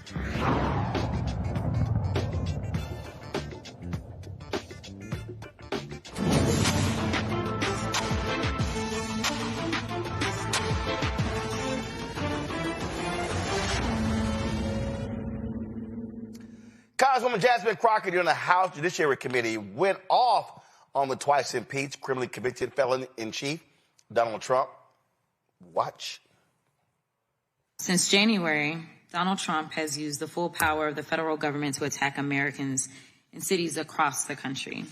In Donald Trump's America, you are at increased risk of experiencing militaristic operations in your home, increased risk of being subject to detainment by mass thugs and wannabe vigilantes, increased risk of suffering injuries due to reckless and illegal acts by rogue federal agents, increased risk of being deported to foreign nations even if you are an American citizen, and you're at an increased risk of being targeted by federal government for criticizing the president and his friends. Congressional Republicans have completely abandoned their Article I powers and have exchanged their responsibility to their constituents with fealty to the president. They have allowed the president to morph federal agencies into instruments of autocracy. And as a result, the president has been able to ignore federal law, disregard court orders, and implement the largest pay-for-play scheme in American history. The White House, well, what's left of it anyway, is literally up for sale. The federal courts have characterized this presidency as, quote, lawless. In fact, when ruling against illegal acts committed by the administration, a Republican-appointed federal judge stated, quote, "The court cannot imagine how the public interest might be served by permitting federal officials to flaunt the very laws they have sworn to enforce." In a separate case where the administration was sued for unlawful acts, the judge, also a Republican appointee, stated, quote, "Allowing constitutional rights to be dependent upon the grace of the executive branch would be a dereliction of duty by this third and independent branch of government and would be against the public interest." But in another case, the court summed it up perfectly by declaring, quote, "As is becoming far too common, we are confronted again with the efforts of the executive branch to set aside the rule of law in pursuit of its own goals." Judiciary Committee Republicans have been completely complicit in this corruption. But since they're so interested in restoring law and order, I have a couple of suggestions on where they can start. Number one, this is the President of the United States standing beside his best friend, Jeffrey Epstein. As we all know, Mr. Epstein is one of the most notorious sexual predators in American history. For 8 weeks, the Republicans on this committee have chosen to protect these two men instead of providing justice to Mr. Epstein's victims. Now the administration is panicking. First, they campaigned on releasing the Epstein files. Then AG Bondi and Associates did a photo op with the files. And she said, and I quote, "The Epstein list is on my desk." Then somehow the Epstein list didn't exist. Then the Epstein files became a Democratic hoax. Now the president is supposedly supportive of releasing the files, even though he's currently ignoring a congressional subpoena to do so. Now the president is simply crashing out. And it's because he can't seem to explain his special decades-long relationship with one of the most prominent sexual predators in American history. It's already public that he's in the Epstein files, but his administration is hiding the context of his involvement, if any, with Mr. Epstein's horrific crimes. Now, this is Miss Ghislaine Maxwell. Miss Maxwell, who obviously helped Jeffrey Epstein traffic more than 1,000 women and girls, well, Donald Trump is now giving her special treatment while she's serving out her prison sentence. He won't even rule out giving her a pardon or commuting her sentence. I don't need to explain why pardoning sex traffickers wouldn't be restoring law and order. Now, this is Secretary of Homeland Security, Kristi Noem. Not only has Secretary Noem been busy filming propaganda ads, she's also been busy cashing in on millions of taxpayer dollars. In fact, Secretary Noem has funneled millions of dollars to a company called the Strategy Group. The Strategy Group helped Secretary Noem win her campaign to become the governor of South Dakota. Corey Lewandowski, her top policy advisor, has worked with the firm. And the company's CEO is married to Secretary Noem's chief spokesperson, Mrs. Tricia McLaughlin. This is what corruption looks like. They're stealing money from the American people's pockets and depositing it into their bank accounts. Now we move on to yet somebody else. This is the so-called border czar, Tom Homan. Mr. Homan is on tape accepting $50,000 in cash bribes stuffed in a brown paper bag from an undercover FBI agent. Apparently, Mr. Homan accepted these bribes in exchange for awarding federal contracts to his friends. Trump's Department of Justice killed the investigation into Mr. Homan's crimes, and congressional Republicans didn't say a mumbling word. Lastly, this is insurrectionist and Nazi sympathizer Ed Martin. It appears that Mr. Martin is functioning as the Associate Deputy Attorney General, Pardon Attorney, Director of the Fake Weaponization Working Group, and Special Attorney for Mortgage Fraud. All that means is that Mr. Martin is Trump's lapdog, whom the president sends to initiate lawsuits against the president's perceived political opponents. This is what we call organized crime. They're breaking the law, often by stealing taxpayer dollars, covering up their crimes by ending and obstructing investigations, then prosecuting people who call out their unlawful behavior. And while the Republicans are encouraging this corruption, they're abandoning actual victims of violent crime and ignoring the Republican-led state's 21st century murder crisis. In September's appropriation markup, congressional Republicans proposed reducing the FBI staff by thousands of positions and underfunding the agency by more than $1 billion. They've proposed slashing resources from the ATF. They've proposed cutting grants for juvenile justice programs and hate crimes and eliminating the community violence intervention and prevention grants. They're literally defunding the police. So no matter what they say at today's hearing, congressional Republicans have proven that they are not investing in keeping American communities safe from violent crime. Mr. Chairman, I yield back. You know, it's hilarious sitting there listening to Congresswoman Crockett talk about corruption, Reese. And Dan Bongino, you know, the one who got a pass when it came to being vetted, he actually put this tweet out today. Public corruption will not be tolerated. Come on, go see the tweet. Come on. Public corruption will not be tolerated.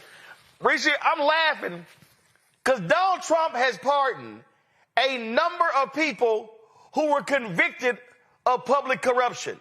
So I'm like, it ain't no shock they let Tom Homan off the hook for taking that 50 grand. Donald Trump is a convicted felon. Let's also remind people that. So he is the epitome of corruption. He's been civilly also convicted in order to pay tens of millions of dollars for fraudulent business activities. So he is the epitome of corrupt. And as Congresswoman Crockett pointed out, I mean, it's like a mob boss. This is a shakedown half the time. So I think Dan Bongino, I think he maybe is trying to distract from the fact that he was one of the people calling for the Epstein files before he became, undeservedly so, the deputy FBI director. But nobody believes anything you got to say, Dan. Okay, so bye-bye. I just sit here, Joy, and I mean, first of all, let's just be real clear. Yeah. Donald Trump is completely, undoubtedly, absolutely, undeniably corrupt. Mm-hmm. He is. I mean, so they are pimping the White House. This is like telling, hey, Bonnie and Clyde, we're going to hire y'all to be a bank manager. I mean, that's literally, I mean, what these fools are doing, the selling of access, the pimping, the deals being cut. You can buy this dude off. There is no announcement. There is no announcement made out of his mouth where I don't instantly think he got a check. Somebody paid him. Mm-hmm. He is selling pardons. I don't give a damn what. Yeah. He's selling pardons. He's absolutely selling pardons.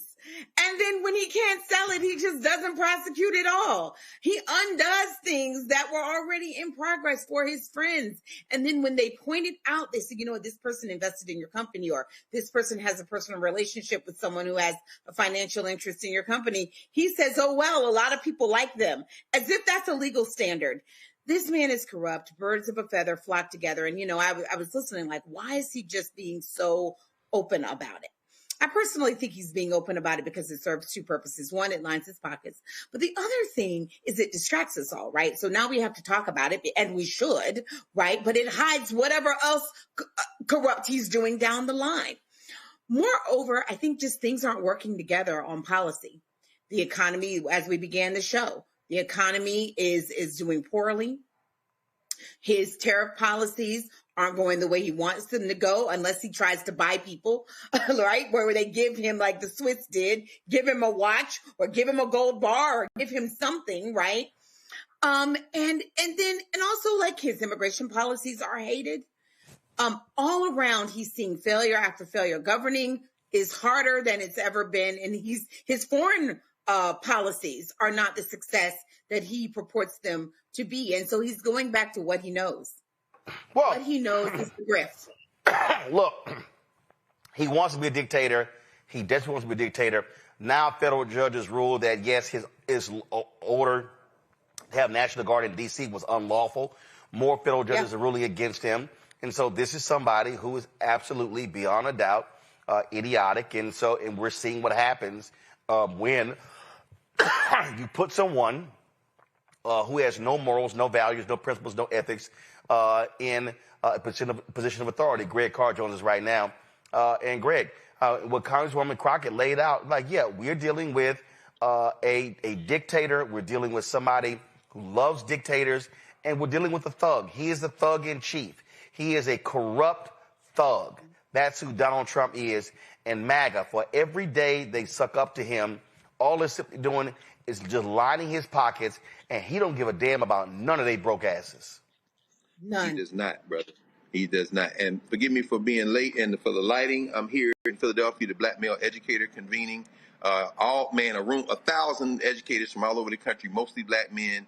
And if I got stopped one time, I got stopped 300 times today to tell you that the Black Star Network must succeed, and all these people watching. So someone went back to the hotel rooms and watched that. I had to give you that message first of all. I appreciate it. Anyway, but yes, Congresswoman Crockett is really showing the way. Keep your foot on his neck. As you've been laying out now for months, and certainly we're seeing it now. I think he may have peaked. As you say, the judges are pushing back now, whether it be Utah, whether it be district and state judges, whether it be his person in Virginia and in New York who are in trouble now as these federal judges say, you weren't even appointed. And wait a minute, wait, you're filing claims to the grand jury and you didn't even give them the true bill. So he may have peaked. This stunt he pulled with Mohammed bin Salman this week in the White House, when approached about the journalist Jamal Khashoggi to say, hey, a lot of people didn't like him and things happened. Donald Trump, we know, is mentally ill. We know he's not well. But what Congresswoman Crockett is doing now is pressing the advantage. If we had some more people to follow her lead and join her, I think you would see a very big sea change. We certainly saw it with Thomas Massey and Ro Khanna and the four who would not be shaken, who decided to go ahead on the Republican side and move toward getting the Epstein files released. I don't expect they're going to be released. But you saw not only was only the one congressperson, that crazy Clay Higgins that you've been roasting, vote not to release them, but the following day they then voted unanimously, Senate and House Representatives, to say, oh, and that money you trying to steal, $500,000 floor, you gonna stop doing that. Everybody had to vote against that. What Jasmine Crockett is doing, what Representative Crockett is doing, is basically delivering a playbook from the House of Representatives on how to speak truth to power and to be fearless. Between what she's doing and what, a person like Gavin Newsom is doing in California, I think this is what turns the tide as this thing has. I really do believe it's beginning to peak. Indeed. We got some breaking news.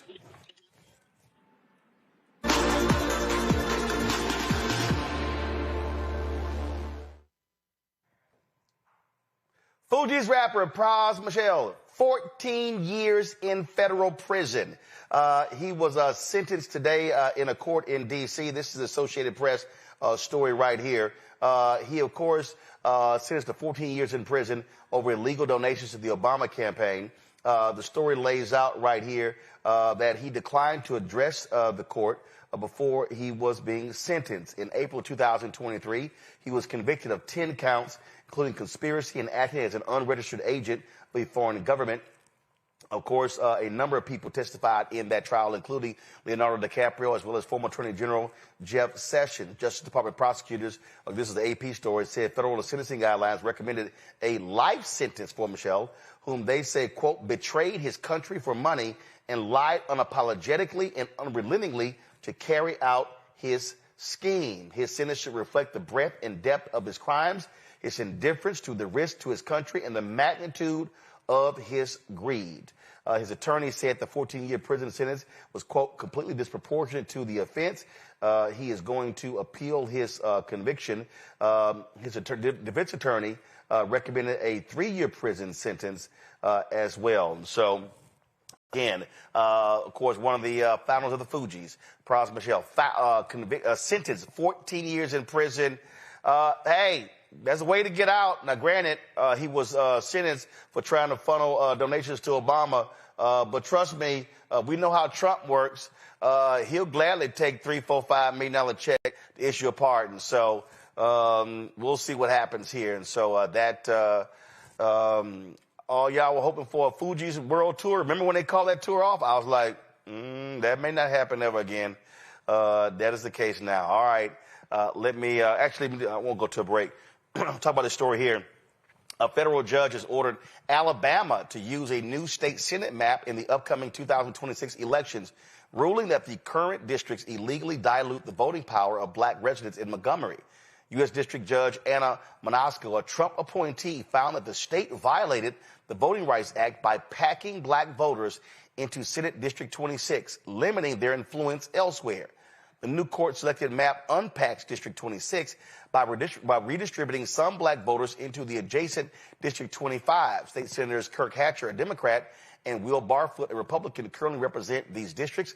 Governor Kay Ivey declined to call a special legislative session to redraw the map, leaving the court to impose a new plan.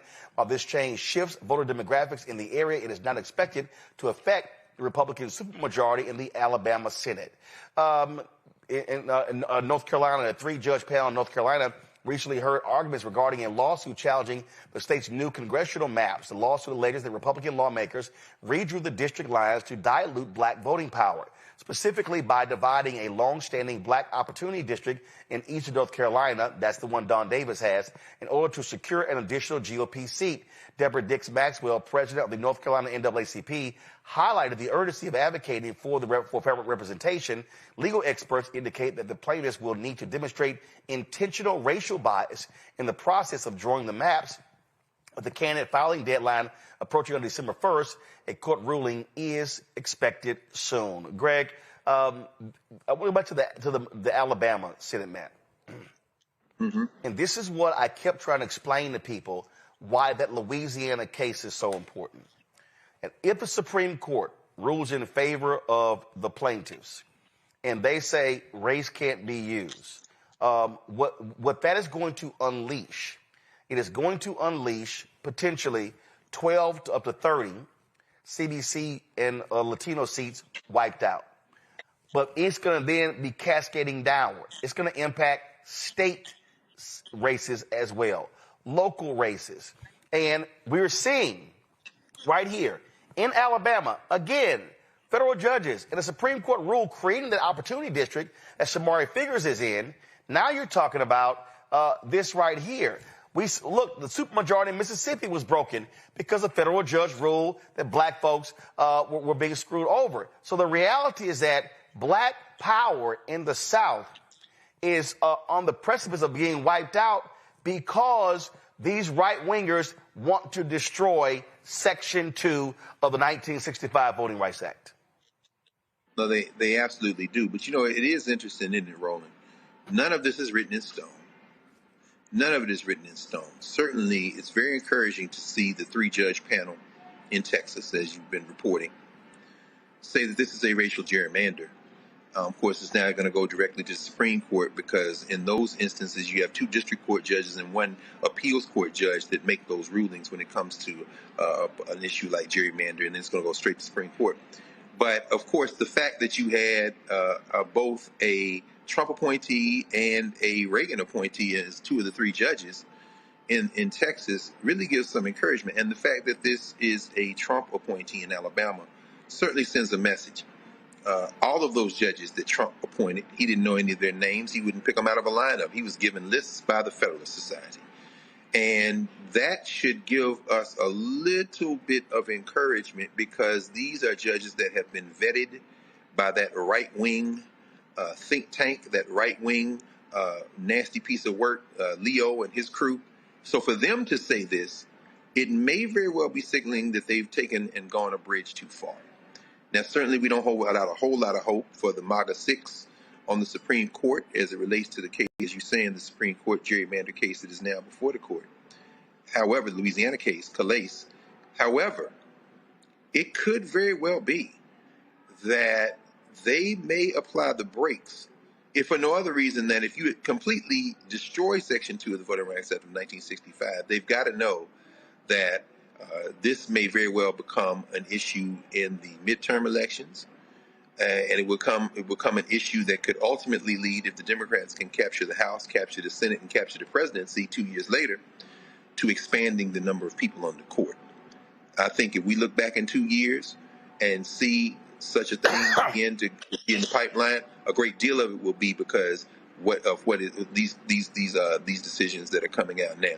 And we got to wait on the Supreme Court. But I tell you, man, I think they may be now signaling that it might be better to compromise with these black folk and compromise on some of this stuff than go so hard in the paint that the white lash and the backlash leads to them losing everything.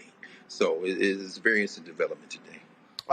Again, what it goes to show you is they want to go after. I can't say this enough, Reese, to the people who don't get it. They want to go after everything black. And people need to wake up and understand what's going on. They understand that if you attack and eradicate black political power, you're impacting black economic power. You're impacting it in education, nonprofit. It cascades all the way. So there's a reason that we are being targeted. Well, absolutely there is. And we've always been in the bullseye. But I think to Dr. Carr's point, they recognize that we are at a precipice where they can go balls to the walls all the way off the deep end, but doing so at a time of great economic peril with great dissatisfaction and disillusionment within the country could backfire in very violent ways that I don't think that they're prepared for. I think that some of the people in this administration, by moving into military officer housing that they have no business being in, is kind of anticipating a bigger response to their policies and the results of the things that they're putting in motion. But I don't think that the judges are quite prepared to go that far. So we'll see whether or not these judges and up to the Supreme Court are prepared to go all in with the circumstances that we're in now. My inkling is that they might understand that preserving, we're talking about one black here, one black there, a couple of blacks, just let's have our little 12 blacks stay in Congress and keep people just a little bit more calm, a little bit more chill, versus going all the way over on the other side where people realize like, well, hey, I don't actually have citizenship. I don't actually have the ability to influence who has power over the area that I occupy. So maybe I have to go about this a different way. And I don't think that anybody wants that. And I've been saying for years that I certainly don't want that.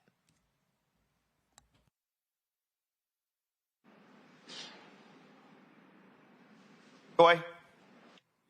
You know, one of the other concerns here is that, you know, it's hard to say that this isn't racially motivated and this is just about party politics when you're seeing rampant racism within the Republican Party and that they're putting it online and they're putting it in text and that they're saying it in speeches.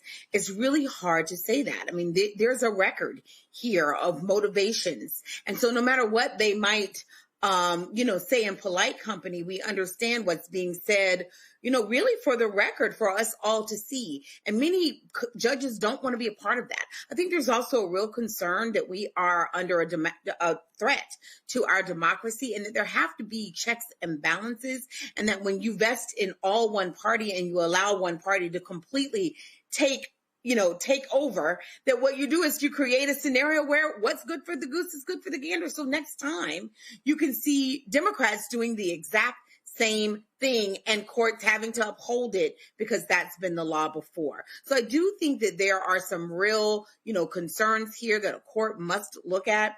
By and large, this court has also been hesitant to disadvantage Black people in terms of redistricting directly, right? There does seem to be some hesitancy by the court to do that.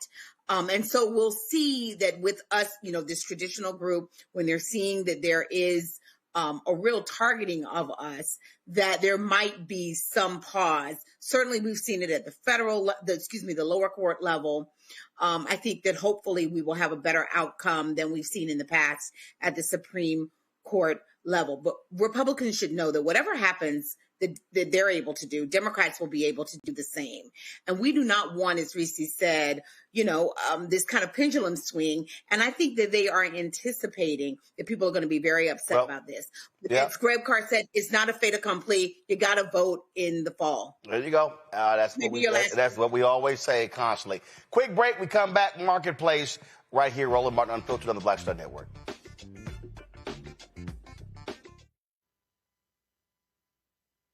Are you ready for the holidays?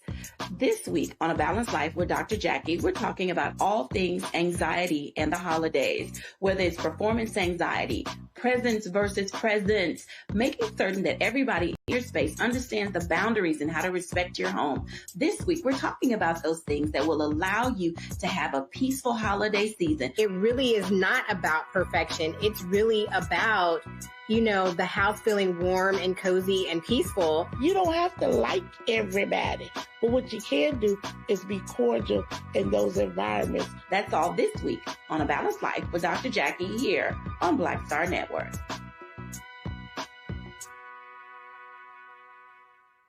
Hello, I'm Jamia Pugh. I am from Coatesville, Pennsylvania, just an hour right outside of Philadelphia. My name is Jasmine Pugh. I'm also from Coatesville, Pennsylvania. You are watching Roland Martin Unfiltered. Stay right here.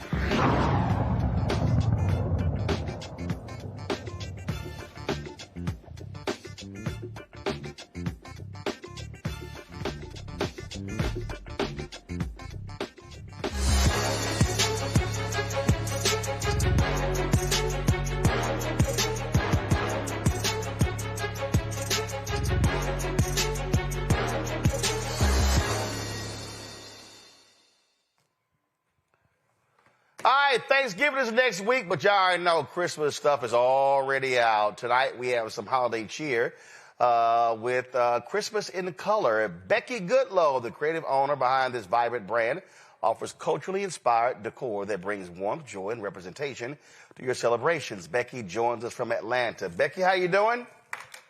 I'm good. How are you doing? Doing great. All right, so how did this whole thing start? How did you start with doing Christmas decorations? So we started the company in 2010, so it's been 15 years.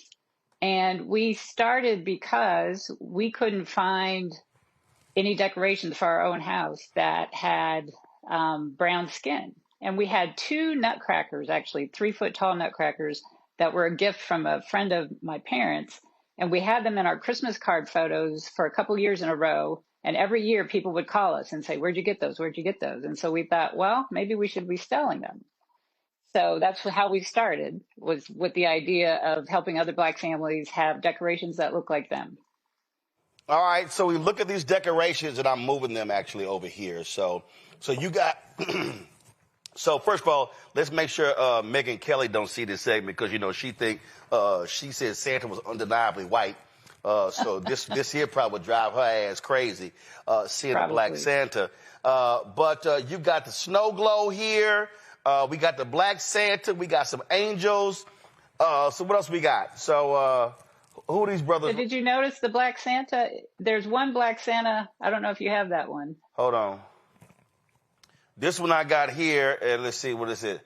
What is his name? Let's see here. Hold up. He got names on here. He's holding a bag, and he's holding a Texas A&M bag. Yeah. So in that bag, he's carrying all of the Texas Longhorn players who we gonna beat next Friday. Matt Manning is in here as well. Matt, of course, Matt's gonna be sickened when we beat them down in Austin. So that's cool, Santa right there. All right then. Yeah, just have to let you know, my husband is a Longhorn, so he said to say hi. Well, he's been used to losing this year. So the only saving grace for him is he's an alpha. But that's the only saving grace. So he know he gonna get a text from me next Friday, after we beat that behind. All right. So you started this in 2010, and has it just been methodically growing every year? Yeah. So what was interesting was in 2010, you could barely find anything. Like every major store, like a Macy's or a Target, would have one or two things. but there was no place you could go to have a selection of items. And we would approach the major companies and every year and say, hey, would you make some nutcrackers or angels with brown skin? And the response at first was no, because we'll lose money. And so they had no interest in that. And I guess at some point they figured out that they could make money, because now a whole lot of those big companies are making the same things that I've been selling. Yeah, but see, well, first of all, let's just be real clear. America has always been defined by whiteness. And what they've always done is force us to accept that. And that's, but again, when you got ignorant ass people like Megyn Kelly who will say, okay, kids, deal with it. Santa's white. I mean, that's their whole deal. So this idea that having a culturally representative Santa matters. Look, my grandmother had a catering business. And my mama did cakes and used to actually, my mama would paint the bridal tops because they were always white. So like, give me that brown paint. Let's paint this sucker here. Because again, black folks wanted, they didn't want some white woman, some white dude on top of their cake.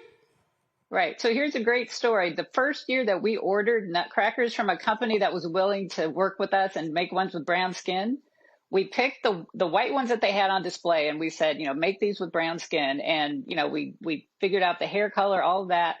And then when we got them in the mail, and these are boxes and boxes, Roland, all of them had blue eyes.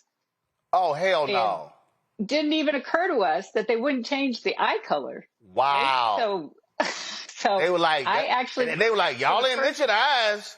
Right. Well, there are black folks with blue eyes, but the majority of us are not. Ain't that many. Right. So I had to learn how to paint eyes for that first batch because I thought I can't, at first we were like, oh, we could sell these and then the next order, but there's no way. So I had to learn how to sit there and paint the eyes. How many did you have to paint?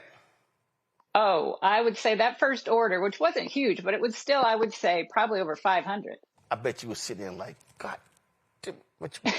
every time you had to paint one, but you were cussing every little bit. Like, damn it, I got to paint each one of these. Yeah, I understand. Yeah, it was a lot. It was a lot. Questions? But, then we got it together, and the vendor was great. I mean, it was great to find a vendor who didn't want me to buy thousands at first, so I could just get a few hundred at a time and, and grow that way. So it's been great. I'm sure Greg Carr is looking for one of the nutcrackers with a dashiki. You're not too far off, Rat. You're not too far off. But I must say, Sister Goodlow, I was very happy looking at the website to see Tuskegee, Tennessee State, Alma Mater, Howard, FAM, Jackson State, Southern, Grambling. Can I ask you a quick question on licensing? I know it's very popular now, particularly among young people like my students now. They're all going into business. Our good brother, Lanny Smith, at Actively Black, was able to get the licensing agreement to do a lot of the hoodies from HBCUs. But to see that many HBCUs represented in the ornaments, did you have to work some kind of licensing agreement out, not just with the HBCUs, obviously, but with the other schools as well to use the logos? No, so I worked with Santa's Workshop, which is the company that got the licenses. So that allowed me not, because it's, they're expensive. Yeah, so what you did is you went with a company that already had those very licenses. You did a deal with them. Right, and then I did a deal with them. Yep, makes sense. Makes sense. Reese. These ornaments are beautiful. I didn't know that nutcrackers had blue eyes because I only buy black stuff for my house. So I'm curious, what kind of stuff do you have for girls and for the ladies in terms of your products? So that's always a great question. In terms of your feminine, in terms of like female, yes. So we have a couple of female nutcrackers. What you looking for, Miss Santa? You looking for? I have a Miss Santa. I'm trying to figure out I have a Mrs. Claus. I have a Mrs. Claus, and I have a couple of female nutcrackers. I also have a lot of ornaments for little girls, especially ballerinas. So I have, because of the Nutcracker, the ballet, you have a lot of the dancers from the ballet. So I have lots of sets of ornaments of little girls. Perfect. Thank you. All right. Joy. I love this. And, I want to know a couple of things. One, just restate for us where we can buy all of your products and we can see some of those products with women and all the diversity on there. The other thing is, are there any major stores that have offered to put you on their shelves? I know that I remember, Anthropologie sometimes has some things with, African-American products for Christmas. I don't see any yet. They need to be calling you. Well, thank you. You can find everything that I carry on my website, which is christmasincolor.com. And that shows I have, I think, over 140 products. So that way you can see all of them. It's hard to show all of them at once, but I went with just a sample so that you could see the different kinds. And then in terms of going into stores, it's tough. I've done some local things, but it's to do sort of a major thing at this point, because there are so many companies now that are doing it themselves. I'm not sure they need me at this point. And I know that sounds odd, but the product is out there for an Anthropologie to get. They just have to know it exists.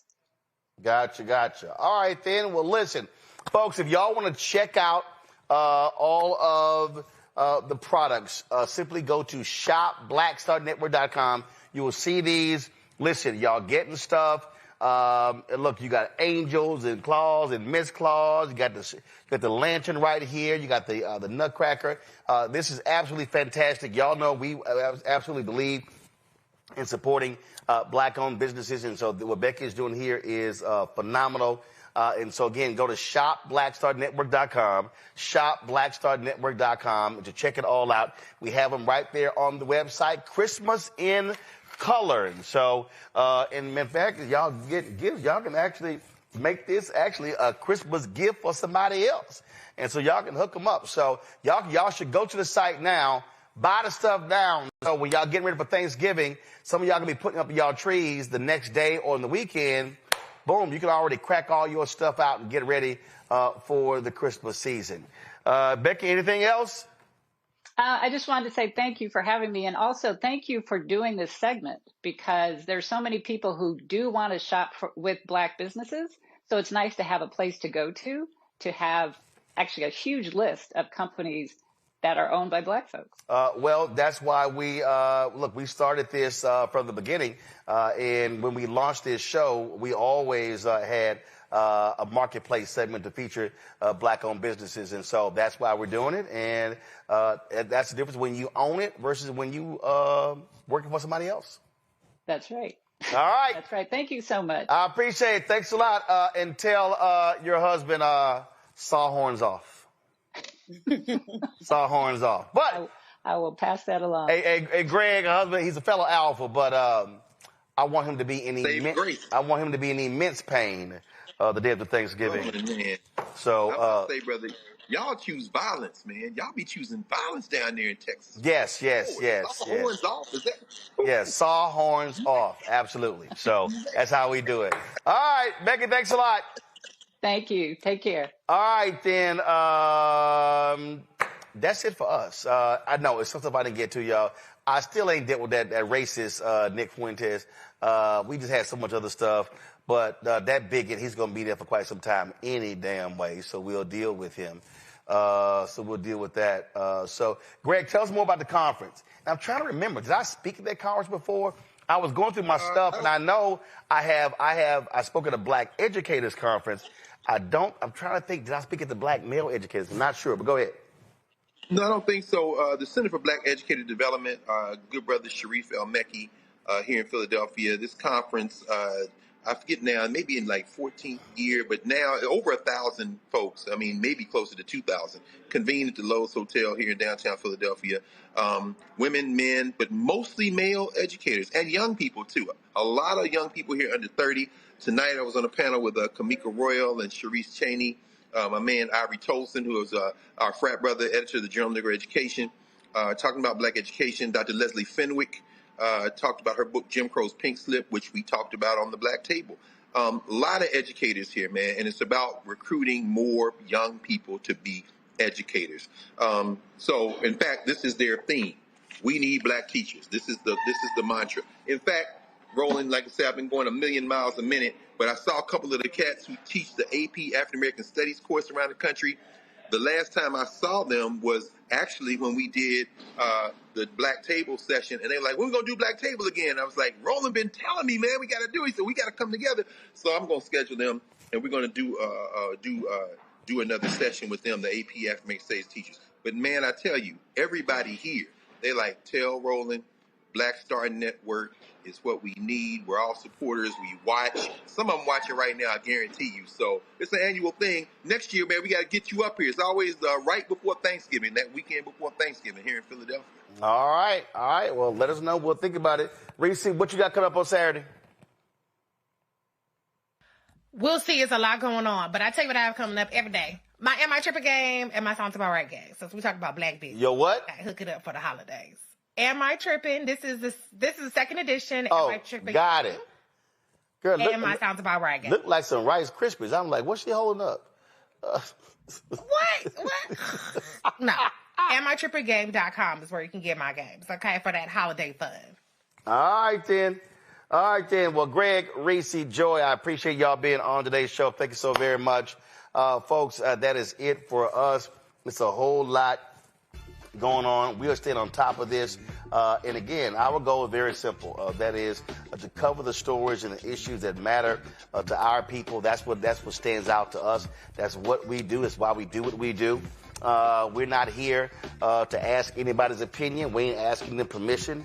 We're going to talk about what we want to talk about. And that's the way we roll. And so your support is crucial to us being able to do that. And so we want you to continue to support us in every way. If you want to join, matter of fact, I asked Keenan last night, our donors, we exceeded 35,000. A bunch of y'all have sent me checks. I picked them up from the post office today. I'll be opening those envelopes. So just letting y'all know. But we've got more than 35,000 donors, more than 150,000 downloads of our app. We got a lot of things going on, and don't forget, we made changes to BlackStarNetwork.com, and so now when you go to the website, you can see these stories. You can go to my iPad. Come on, so you now see this is the new look of BlackStarNetwork.com. How we have all of this information on here, broken down with politics, news, our latest videos, our shows. Also, a much easier way for you to donate. So you can it's right there. You can go to the site and you see right here how you can donate. The mailing, Keenan, let me know where the mailing address is. Maybe we should put it right here below there as well. So all that's on here, folks. And again, we use a black-owned company, Quantity, out of Los Angeles, to redo our website. And so we appreciate all of their work. Again, if you want to contribute to us via Cash App, use the Stripe QR code. You see it right here in the bottom left-hand corner. That's also for credit cards. Also, PayPal's R Martin Unfiltered, Venmo's RM Unfiltered, Zelle, Roland at RolandSMartin.com, Roland at RolandMartinUnfiltered.com. Text the money order. Make it payable to Roland Martin Unfiltered, P.O. Box 57196, Washington, D.C. 20037-0196. Download the Black Star Network app, Apple phone, Android phone, Apple TV, Android TV, Roku, Amazon Fire TV, Xbox One, Samsung Smart TV. Be sure to get a copy of my book, White Fear, How the Browning of America is Making White Folks Lose Their Minds. Available at bookstores nationwide. If you want to get our Black Star Network, Roland Martin Unfiltered swag, go to shop.blackstarnetwork.com. We've got our T-shirts. Don't blame me, I voted for the black woman. Hoodies, wall art, mugs, and more. All right there. Shop.blackstarnetwork.com. You see all these products right here. You can support as well. So check it all out. We've got toilet paper, Leafy. We've got smocks right here. We got backpacks. We've got skincare, cupcakes, chips. We've got stuffed animals. We got art, HBCU shirts. We got crossword puzzles. We got all this sort of stuff. We got, of course, journals. We've got fragrances, gem wraps, and of course, you got right here all of the Christmas in color stuff as well. All of that, shop.blackstarnetwork.com. And do this in your favor as well, y'all. No. Right here. Do a screenshot. Do a screenshot right now of this here. And so do a screenshot. Let me smile. Okay. So do a screenshot, and I want y'all to share it. Now, Anthony, give me a wide shot. Come on, give me the wide shot. Thank you. All right, so do a screenshot. So I want y'all to share this. Post it on social. Tell people to go to shopblackstarnetwork.com. You are supporting Black-owned businesses. This business, we get a proceed of the sales. So you're supporting this show. When you buy for these products, you're supporting this show and these Black-owned businesses. We have to be able to learn to help with each other, utilize our resources together. And so please do that. Don't forget, download the app Fanbase. Also, if you want to invest, they've raised $13.8 million. The goal is $17 million in the Series A fundraise. Once it closes, it's done. And so go get more information at startengine.com/fanbase. Startengine.com/fanbase. Startengine.com/fanbase. All right, y'all. That's it. I got to go. I'll see you tomorrow. Shout out to my cousin, Trevor Cobb. Today's his birthday. That's it, folks. I'll see y'all tomorrow right here, Roland Martin Unfiltered on the Black Star Network. Holla!